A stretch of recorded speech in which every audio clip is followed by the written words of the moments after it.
Good day, learners. We're up to another video, and this video lesson will talk about theorems on secant and tangent segments of a circle. This theorem will help us find the length of the chord or the segment of a chord in a circle. Hope you enjoy.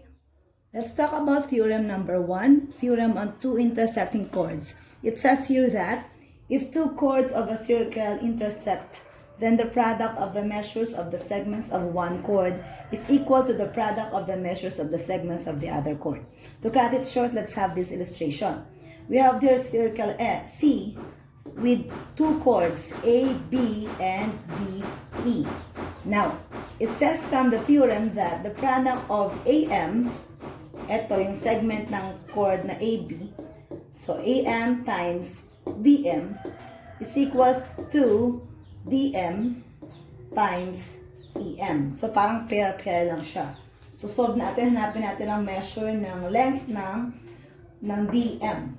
So, yun yung X natin. So, AM is 3 times, etong kabila, 4 equals DM, siya yung hinahanap natin, so siya yung X, times, this is 2. Simply solve. 3 times 4 is 12. X times 2 is 2x. And then divide both sides by 2, of course.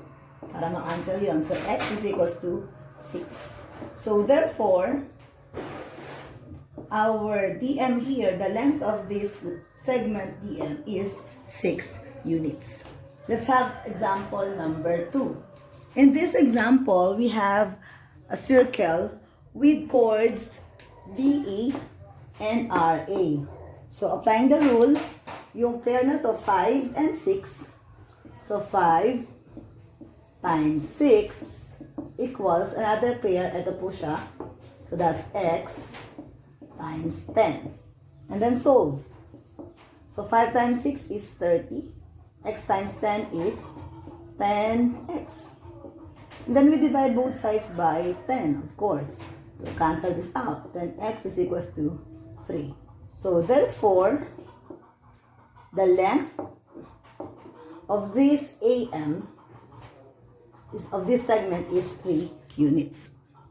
Now, example number 3, we have here LOVE, and we have this chord LV and OE. Now, solve natin yung value ng X muna bago yung length ng mga chord or ng mga segment. So, let's have first pair, 4 and x plus 1. 4 times x plus 1. Ito yun, 4 and x plus 1. Equals to another pair. This is 2x times 3. So, this is distributive. 4x, and for this one, this is plus 4. Equals, this is 6x. Then, manipulate lang, lipat and lipat. So, mas madaling ilipat na lang ito dito. So, may iwan ng 4 dyan. 6x. So, yung positive 4x magiging negative 4x. And then, solve. 6x minus 4x is 2x, and this is 4. Then, we divide both by 2. So, our x here is positive 2. So, if x is 2, what is the length of line segment SO? Ito. So, that would be 2. Palitan natin yung x ng 2 kasi x yun na complete. Ito yun na complete natin. So, this measures 4. And for SB, ito po. So, we have x plus 1. So, magiging 2 plus 1, which is 3. So, this measures 3. So, that's it. Thank you. Theorem number 2.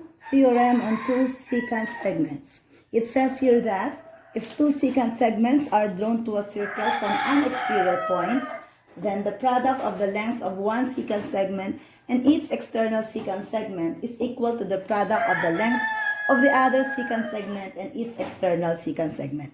Medyo mahaba. Isa-isahin muna natin. What is secant segment? Okay, we know that the secant line intersects our circle in two points. So, just like PD, this line segment intersect the circle at point P and point Q.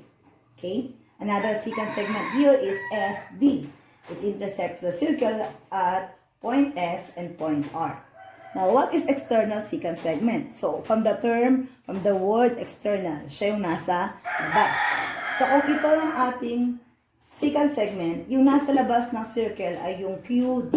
So, itong QD ang kanyang external secant segment. And the other one, if SD is our secant segment, RD, yung nasa labas, siya ang external secant segment. So now let's follow our theorem in solving for the length of RD. So we know that the length of this times the length of the external is equal to the other segment. We have SD, yung length nito, times yung length nitong nasa labas. So ilagay natin siya dito. Ano muna yung length ng second segment natin? 7 and 3. So, yes, kailangan natin muna siyang i-add. Times yung nasa labas, that's 3. Equal siya doon sa ito. Ito given na yung length ng SD, so 15. Times yung nasa labas, RD is X. Yun yung co-compute natin. So, solve tayo. 7 plus 3 is 10 times 3. 15 times x is 15x. 10 times 3 is 30 equals 15x. Divide na lang natin both sides by 15. Cancel this. 30 over 15 is 2. Therefore, x is equals to 2. So, ibig sabihin yan, ang length ng segment RD ay 2 units. Okay, let's move on to problem number 2. In this one, we have secant FI with external secant FA and another secant segment FT with its external secant segment FH. So, yung values na lang tayo. So, dito tayo, yung length muna niya, 16, yung buo na yon times x equals, eto, yung kabila, that's 8. Plus 4 times the external, that's 8. So, solve tayo. 16 times x is 16x equals 8 plus 4 is 12. 12 times 8 is, what is 12 times 8? Solve tayo. 12 times 8. 96. So, this is 96. May 16x pa rin dito. So, we divide both sides by 16. 96 divided by 16 is 6. So, cancel this out. X is equals to 6. Ibig sabihin yan, itong external second segment na FA, yan ay 6 units. Okay, so problem number 3. And this one we have secant segment FN and RN. So, compute natin yung measure nitong EN. External din siya. So, for the first pair, we have 2 plus 6. Yung length nito. Times yung nasa labas, 6. Equals, yung length nito, ang problema natin, hindi siya ibinigay yung length. So, we have to add 8 plus x. Times external secant segment x. So, magkaroon lang tayo dito ng konting quadratic equation. 2 plus 6 is 8 times 6 equals, ito derivative po ito. So, we have 8x plus x squared. So, 8 times 6 is 48 equals 8x plus x squared. So, arrange natin siya, gawin natin 0 na yung kabila. So, lilipat ko to doon. So, equals 0 na dyan. So, unahin ko yung x squared para maging standard ng ating polynomial. So, plus 8x. Etong 48 magiging negative 48. Now, to solve for the value of x, it may be a factoring, pwedeng quadratic formula. Okay, so factors ng x squared ay x at x. Factors ng negative 48. Ibig sabihin yan, anong mga numbers ang pwedeng multiply na magiging 48. 6 and 8, right? Pero pag inad mo tong dalawa, imposible maging 8. So, it's no. Try natin ang 12 and 4. 12 and 4, pag multiply, 48. Pwede bang maging 8 ang sum nito if 1 is negative? Yes. So, try natin 12 and 4. Paano ito magiging negative, magiging positive 8? Kung negative to, tapos positive ang 4, negative 8 yun. So, dapat positive to, ito ang negative. Positive ang 12, negative ang 4. So, now we have two factors now. So, this will give us the values for x. This is from x plus 2, x plus 12, sorry. So, x is equals to negative 12. From here, x minus 4 is equals to 0. So, x is equals to positive 4. Since we're looking for a length of a segment, so, hindi man natin makakuha yung, hindi pwedeng negative 12. Instead, we will take positive 4. X is equals to 4 units. Ito ang magiging length ng ating external secant segments. That's it. Thank you. Theorem number 3. Theorem on tangent and secant segment. So the theorem says, if a tangent segment are drawn to a circle from an exterior, then the square of the length of the tangent segment is equal to the product of the length of the secant segment and its external secant segment. So, to explain that, let's have this illustration, number 1. So, in our given problem, RI is a tangent and EI is a secant segment with SI as the external secant segment. So, it says here that square of this, yung tangent, is equal to the product of the whole secant segment and its external secant segment. So, kung mag-solve tayo, hanapin natin ang length ng SI, yun ang x. So, RI is 12. So, 12 squared equals, our EI measures 36 times SI is missing. So, that's x. 12 squared is, pwede tayong mag-calculator, or you may also have it as 144. 12 squared is 144 equals 36x. And then let's divide both sides by this 36. Have it cancelled. And then let's have 144 divided by 36. That is 4. So x is equals to 4.